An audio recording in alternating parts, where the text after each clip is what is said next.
안녕하세요. 사랑하는 나그네 교회 교우 여러분, 그리고 그리스도 안의 형제 자매된 교우 여러분, 여러분 모두에게 예수 그리스도의 은혜와 평강이 충만하기를 주의 이름으로 축복합니다. 오늘 우리가 읽을 하나님의 말씀은 예레미야 11장이 되겠습니다. 하나님께서는 무서운 징계의 심판을 유다에 내리기 전에, 유다야, 네가 나와 언약을 맺은 나의 백성이 아니냐, 그러므로 나와의 언약을 지키라 하고 다 촉구하십니다. 그러니까 유다에게 회개의 기회를 주신 것이죠. 하나님의 말씀은 멸망의 이전에 언제든지 돌아오라고 말씀하신 내용이에요. 그 말씀을 듣고 돌아가면 삽니다. 하나님은 죽이고자 하시는 하나님이 아니시고 살리고자 하시는 하나님이시기 때문이죠. 우리에게 죄인 되었을 때 예수 그리스도를 보내주셨다는 것은 하나님께서 우리를 살리고자 하시는 하나님이심을 나타내 보이십니다. 1절부터 보겠습니다. 여호와께로부터 예레미야에게 임한 말씀이라. 이르시되 너희는 이 언약의 말을 듣고 유다인과 예루살렘 주민에게 말하라. 그들에게 이르기를 이스라엘 하나님 여호와께서 이와 같이 말씀하시되 이 언약의 말을 따르지 않는 자는 저주를 받을 것이라. 하나님께서 언약을 상기시키고 네가 나와의 언약을 지키면 복을 받을 것이로되 그렇지 못하면 저주를 받을 것이라. 언약 자체의 약속의 내용이 되어 있거든요. 이 언약은 4번 다시 하나님께서 언약의 내용이 무엇인가를 말씀합니다. 내가 너희 조상들을 새 풀무 애굽 땅에서 이끌어내던 날에 그들에게 명령한 것이라. 그러니까 애굽에서 끌어내어 모세를 통하여 주신받은 언약입니다. 출애굽기 19장을 우리가 상상해 볼 수가 있겠죠. 곧 내가 이르기를 너희는 내 몫을 순종하고 나의 모든 명령을 따라 행하라. 그리하면 너희는 내 백성이 되겠고 나는 너희의 하나님이 되리라. 하나님께서 애굽에서 이들을 끌어냈을 때 이미 저들의 하나님이심을 바로에게 말하시면서 끌어내셨어요. 그러니까 바로에게 내 백성을 광야로 내보내라, 내 백성을 놓아주라, 이렇게 말씀하신 하나님께서 모세와의 언약을 맺기 이전에 이미 이스라엘은 하나님의 백성이죠. 그러니까 여기서 너희는 내 백성이 되겠고 나는 너희 하나님이 되리라는 것은 내가 너희 하나님이고 넌 나의 백성에게 이 관계를, 성격을 드러내기 위해서 너희가 마땅히 지켜야 될 것이 무엇이냐를 가르쳐 주는 것이 율법입니다. 그러니까 하나님은 이스라엘을 자기 백성 삼으시고 나와 하나님 자신과 하나님 그분 자신과 이스라엘 백성과의 관계가 어떻게 드러나야 할 것인지 그거를 보여주기 위한 것이 바로 율법이에요. 율법을 잘 지킴으로 과연 하나님의 백성임을 드러내고 증거하는 것이죠. 5절 내가 또 너희 조상들에게 한 맹세는 그들에게 젖과 꿀이 흐르는 땅을 주리라 한 언약을 이루리라 한 것인데 오늘 그것을 증언하느니라 하라 하시기로. 하나님께서 말씀하시죠. 젖과 꿀이 흐르는 땅을 너희에게 주리라. 그 언약대로 과연 이스라엘 백성에게 젖과 꿀이 흐르는 언약이 주어졌고 그 땅이 주어졌습니다. 자꾸 이제 여기서 모기 같은 것들이 왔다 갔다 해서 가끔 신경이 쓰여서 이렇게 제가 팔을 좀 움직입니다. 영상 보시면서 혹시 들으신 분들은 불편해하지 마시고 좀 이해해 주시기 바라겠습니다. 하나님께서 젖과 꿀이 너에게 준 약속대로 이루지 않느냐. 과연 그 땅은 사실은 하늘의 비를 바라보고 사는 땅이니까 땅 자체가 젖과 꿀이 흐르는 땅일 수가 없습니다. 그러나 하나님께서 때를 따라 비를 내려주심으로, 이른 비 늦은 비를 내려주심으로, 그래서 그 땅은 젖과 꿀이 흐르는 땅이 되어지게 되겠죠. 하나님께서 그렇게 그 땅을, 이스라엘 백성의 삶을 지켜주셨다는 것이죠. 지켜줌으로 젖과 꿀이 흐르는 과연 땅이 언약대로 되었느니라. 너희가 알지 않느냐. 내가 대답하여 이르되 아멘 여호와여 하였노라. 여기서 내가 대답하여는 것은 예레미야를 가리켜요. 하나님께서 내가 너에게 말했지 않냐 이렇게 말씀하신 4절과 5절의 내용이 돼서 그 말씀이 끝나자 예레미야가 내가 대답하여 이르되, 즉 예레미야가 대답하여 이르되 아멘 여호와여 과연 그렇습니다라고 응답을 했죠. 이제 6절부터 8절에 가면 이제 그런데 너희가 불순종했지 않냐. 불순종했으면 언약대로 하면 너희가 어찌 하려고 하느냐. 그러니 돌이켜 언약을 지키라 하고 촉구하신 내용이 6절과 8절입니다. 여호와께서 내게 이르시되 너는 이 모든 말로 유다 성읍들과 예루살렘 거리에 선포하여 이르기를 너희는 이 언약의 말을 듣고 지키라. 어찌하여 불순종하느냐. 그 말씀이죠. 7절 내가 너희 조상을 애굽 땅에서 인도하여낸 날부터 오늘까지 간절히 경계하며 끊임없이 경계하기를.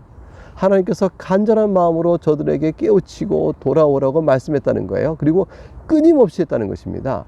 하나님의 오래 참음이 여기 있는 거죠. 하나님의 자비의 크심이 여기 있는 거죠. 너희는 내 목소리를 순종하라고 하나님 끊임없이 경계를 더했는데 8절 그들이 순종하지 아니하며 귀를 기울이지도 아니하고 각각 그 악한 마음에 완악한 데 행하였으므로 하나님의 경계의 말씀을 완전히 무시해버린 거죠. 내가 그들에게 행하라 명령하였어도 그들이 행하지 아니한 이 언약의 모든 규정대로 그들에게 이루게 하였느니라. 하나님께서 언약대로 불순한 저들을 심판하시고 벌을 내리시기 앞서서 계속 끊임없이 또한 간절히 하면서 얼마나 깊은 중심에서 했는가 말씀을 보여주죠. 끊임없이 계속해서 종을 보내신 거예요. 그러니까 하나님께서 이스라엘과 북왕국 이스라엘 멸망하고 남쪽 유다가 멸망하기까지 계속 그의 선지자를 세워서 보내십니다. 근데 저들이 명령을 듣지 않습니다. 결국 언약에 약속되어진 규정대로 그들에게 심판이 주어지게 되어졌다. 어떻게 저들이 불순종하여 말을 듣지 않았을까요? 그거에 대해서 이제 9절과 10절에 나오는데 결국 우상숭배입니다. 하나님을 버리고 자기 탐욕의 만족을 위하여 가나안 신들을 섬기며 그 거짓되고 헛된 피조물을 신어 섬기는 이 어리석은 일을 저들이 행한 것입니다. 9절과 10절 볼까요? 여호와께서 또 내게 이르시되 유다인과 예루살렘 주민 중에 반역이 있도다.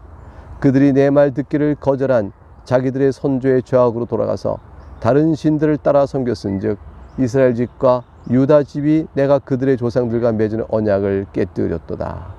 반역이 많다고 그랬어요. 이 반역은 하나님께 대한 반역은 무엇을 의미할까요? 우상을 숭배하는 거죠. 가나안 족속과 다른 그들이 섬기던 또 바벨론과 아수르가 섬기던 신을 보고 그걸 섬겨 나갑니다. 그 신들이 마치 무슨 힘이 있어 가나안 족속의 나라를 이스라엘 백성이 보일 때 견고하게 만든 것처럼 이스라엘 백성이 볼 때 바벨론이 아수르의 제국을 세운 것이 저들의 신의 힘인 것처럼 역사를 주관하시는 하나님 뜻 가운데서 하나님이 두신 것인 뿐인데 그렇게 하여 저들이 선조의 죄악을 따라서 우상을 숭배하고 하나님과의 언약을 배반하였던 것입니다. 그러니 우상 숭배한 저들의 죄악으로 말미암아 저들의 심판을 피할 수가 있을까요? 그 심판을 피할 수 없다는 선언을 하나님께서 하십니다. 그러므로 나 여호와가 이와 같이 말하노라. 보라 내가 재앙을 그들에게 내리리니 그들이 피할 수 없을 것이라. 그들이 내게 부르짖을지라도 내가 듣지 않을 것이며 하나님 공의의 하나님이세요. 저들이 악을 범하고도 살 수 있을까 생각하는 오산입니다. 저들이 모든 악을 범하고 재앙이 내리자 그 재앙을 피하려고 부르짖어 봐야 소용이 없습니다. 여러분 하나님께 나서 심판 내린 재앙 때문에 아파서 그 고통 때문에 울부짖는 것은요 회개가 아니에요. 이 재앙이 왜 우리에게 내렸는가? 여호와는 어찌 내리시는가? 저 우상은 안 내리는데 이렇게 말하면 이게 제 회개겠어요? 회개가 아니죠. 우상에게 간 모든 것을 주 앞에 회개하고 돌이켜 주 앞에 나와야 회개인 것이죠. 그러니까 하나님의 징계와 형벌이 저들에게 의미가 없는 겁니다. 그 부르짖을지라도 하나님 듣지 않으시는 것이죠. 12절 유다 성읍들과 예루살렘 주민이 그 분향하는 신들에게 가서 부르짖을지라도 거기서 부르짖어 보라는 거예요. 이 재앙이 무서워서 하나님 내린 심판을 명쾌해 보려고 저들이 믿던 우상에게 도움을 청해 보라는 것이죠. 그 신들이 그 고난 가운데서 절대로 그들 구원하지 못하리라. 하나님 내리신 그 심판을 우상이 어떻게 하겠어요? 우상은 말도 못하는 것들 아니에요. 인간이 만든 거 아닙니까? 그것들이 무슨 신이 있겠어요? 무슨 힘이 있겠습니까? 어리석은 인간은 그것에서 매달려 울부짖지만 소용이 없는 겁니다. 하나님께 나와 돌이켜 회개하면 부르짖어야죠. 13절 유다야 너의 신들이 너의 성읍의 수와 같도다. 얼마나 유다의 우상 숭배 신이 만연해 있는지 성읍 수만큼 같다. 너희가 예루살렘의 거리 수대로 그 수치스러운 물건의 제단 곧 바알에게 분향하는 제단을 쌓았도다. 거리 수대라는 것은 거리마다 우상 숭배의 제단이 가득 찼다는 것이죠. 지금 이제 그 인도를 생각하면 인도가 각 집마다 우상의 그 제단들이 있잖아요. 그 거리마다 우상의 제단이 가득하죠. 그런 것들처럼 이렇게 역겨운 그 우상 제단. 저는 이제 힌두교 사원을 가봤어요. 구경할 이제 기회가 있었는데 얼마나 그 잡스럽고 더럽고 그런 신들의 우상들을 가득 채웠는지 말도 못합니다. 근데 그곳에 와서 저도 일정한 시간이 되면 모여서 그저 절하고 섬기고 그러고 갑니다. 끔찍한 모습을 봤습니다. 14절 이하부터 우상 숭배의 죄악을 지적하며 심판을 피할 수 없다는 사실 다시 한번 반복해 말씀하십니다. 14절 그러므로 너는 이 백성을 위하여 기도하지 말라. 그들을 위하여 부르짖거나 구하지 말라. 그들이 그 고난을 말미암아 내게 부르짖을 때 내가 그들에게서 듣지 아니하리라. 예레미야가 이들 위해서 기도하지 말랍니다. 이들을 위해서 부르짖거나 기도 구하지 말라고 하셨어요. 왜 그러셨을까요? 저들 스스로가 하나님께 재앙 때문에 고통스러워 부르짖어봤자 우상에 가서 부르짖고 있는 것이고 하나님께 돌아오는 회개의 일을 하고 있지 않기 때문에 하나님이 저들의 말을 듣지 않으신 거죠. 예레미야 너의 중보가, 저들의 중보가 소용이 없다. 15절, 나의 사랑하는 자가 많은 악한 음모를 꾸미더니 나의 집에서 무엇을 하려느냐? 거룩한 제물 고기로 네 재난을 피할 수 있겠느냐? 그때 네가 기뻐하겠느냐? 나의 사랑하는 자가 많은 악한, 하나님 앞에서 악한 음모를 꾸미고 하나님의 거룩한 성전에서 무엇을 하냐는 것이죠. 우상을 숨기고 있는 거 아니겠어요? 거룩한 제물 고기를 바친다고 너희가 당한 재난을 피할 수 있겠느냐? 그때 네가 기뻐하겠냐? 소용이 없다는 겁니다. 하나님께서 원하신 제사는 통회하는 심령입니다. 마음에서 돌이켜 주 앞에 나오는 것이죠. 하나님의 성전에다 우상을 갖다 놓고 거기서 재난에 울부짖으면 나을 수 있겠습니까? 소용이 없는 것이죠. 여호와께서는 본래 이스라엘 백성을 어떻게 삼으셨어요? 16절에 그의 이름을 일컬어 좋은 열매 맺는 아름다운 푸른 감람나무로 하였었으나, 하나님께서 이스라엘 백성을 열매를 풍성하게 맺는 좋은 감람나무다, 올리브나무라는 뜻이죠. 얼마나 아름답고 또 하나님께 사랑했으며 좋은 품질의 나무를 심었던 거예요. 하나님께서 저들에게 좋은 열매를 풍성히 맺을 만한 모든 걸 다 갖추어 심어놓고 푸른 감람나무다, 번성할 것이다, 이렇게까지 이름을 일컬어 말씀하셨는데, 큰 소동 중에 그 위에 불을 피웠고 그 가지는 꺾였도다. 저들이 소용없었습니다. 저들에게 불을 피워 태워버리고 저들의 가지는 꺾여버린 비참한 처지가 되고 맙니다. 왜 그럴까요? 17절에 그 답 이유가 나옵니다. 바알에게 분향했기 때문입니다. 바알 신을 신이라고 섬기고 분향했으므로 나의 노여움을 일으킨 이스라엘 집과 유다 집의 악으로 말미암아 그를 심은 만군의 여호와께서 그에게 재앙을 선언하셨느니라. 하나님께서 재앙을 선언하셨던 것이죠. 결국은 큰 열매 맺을 줄 알았던 푸른 감람나무가, 이름은 그렇게 하나님께서 불러 아름답게 그를 심었으나 그들의 바알을 섬기고 각종 우상을 섬기는 죄악에 빠짐으로 인해서 그 나무 가지는 꺾이고 불에 태워지는 그런 비참한 결과를 낳게 되어집니다. 이러한 하나님의 심판의 메시지가 전해지고 예레미야가 그걸 또 전합니다. 그럼 이걸 듣고 저들이 돌이켜 나오지 않을지라도, 이 말씀을 듣지는 않을지라도 예레미야를 죽이려까지 하면 안 되죠. 하나님의 말씀을 듣기 싫다는 귀를 막아버리고 하나님의 말씀을 자꾸 상기시키는 예레미야가 너무너무 미운 거죠. 그래서 저들이 급기야는 예레미야를 살해하려고 음모를 꾸밉니다. 18절 볼까요? 여호와께서 내게 알게 하셨으므로 내가 그것을 알았나이다. 그때 주께서 그들의 행위를 내게 보이셨나이다. 자, 그들의 행위 어떤지요? 하나님께 알려 보이셨어요. 19절, 나는 끌려서 도살당하러 가는 순한 어린 양 같으므로 그들이 나를 해하려고 꾀하려기를. 예레미야는 특별히 속수무책이었죠. 하나님 보호하신 외에는 그가 생존할 다른 방법이 없었어요. 근데 저들이 모여서 해를 끼치려고 꾀하기를, 즉 음모를 꾸미기를, 우리가 그 나무와 열매를 함께 박멸하자, 그를 살아있는 자의 땅에서 끊어서 그의 이름이 다시 기억되지 못하게 하자 함을 내가 알지 못한다. 예레미야 몰래 저들이 음모를 꾸며서 예레미야를 죽이자 하는 것이죠. 살아있는 자의 땅에서 끊자 하는 것은 죽이자는 것이죠. 그 이름이 다시 기억되지 못하게 하자, 그를 죽이자라는 것이에요. 20절에 그러나 공의로 판단하시며 사람의 마음을 감찰하신 만군의 여호와여, 하나님께서 내게 이 모든 사실을 알리게 하심으로 내가 알았나니 주께 구함나이다. 나의 원통함을 주께 아뢰었사오니 그들에게 대한 주의 보복을 내가 보리이다 하였더니. 그랬습니다. 자신의 원통함을 주께 아뢰었고 그들에게 대한 주의 보복을 내가 보리다 했으니, 하나님께서 저들의 악한 음모를 꺾어버리시고 예레미야를 살해하고자 하는 그런 죄악을 도모하여 성공하지 못하도록 하나님이 막아버리실 것을 믿고 간구합니다. 유다 백성이 우상을 선택하고 언약을 버린 것까지 또 큰 죄인데, 그 완강고집과 강팍함으로 인해서 예레미야를 살해하기까지 하느니 얼마나 완악하고 회개를 끝까지 거부하겠는지를 보여주니, 저들의 나갈 하나님께 받을 일은 뭐밖에 없을까요? 영원한 죽음의 심판밖에 없는 겁니다.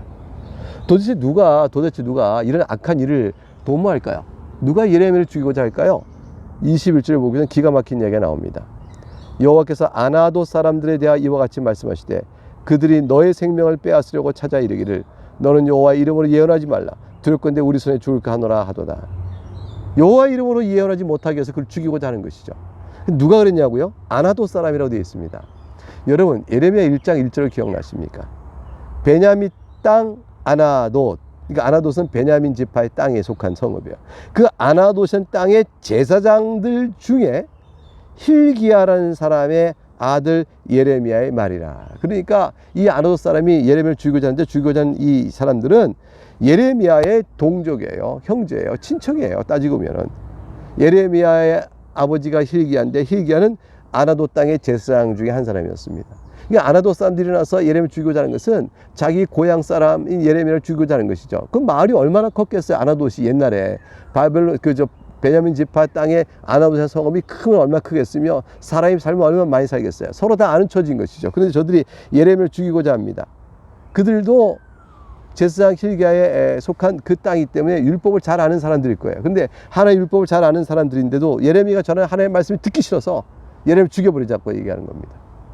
사람이 얼마나 완악하고 얼마나 타락했는지를 알 수가 있죠. 22절, 그러나 어떻게 하면 살 수 있을까요? 22절, 그러므로 왕문의 여호와께서 이와 같이 말씀하시니라. 보라, 내가 그들을 벌하리니 청년들은 칼에 죽으며 자녀들은 기근에 죽고. 하나님께서 벌을 내리셔서 저들의 모든 음모가 성공을 이루지 못하게 합니다.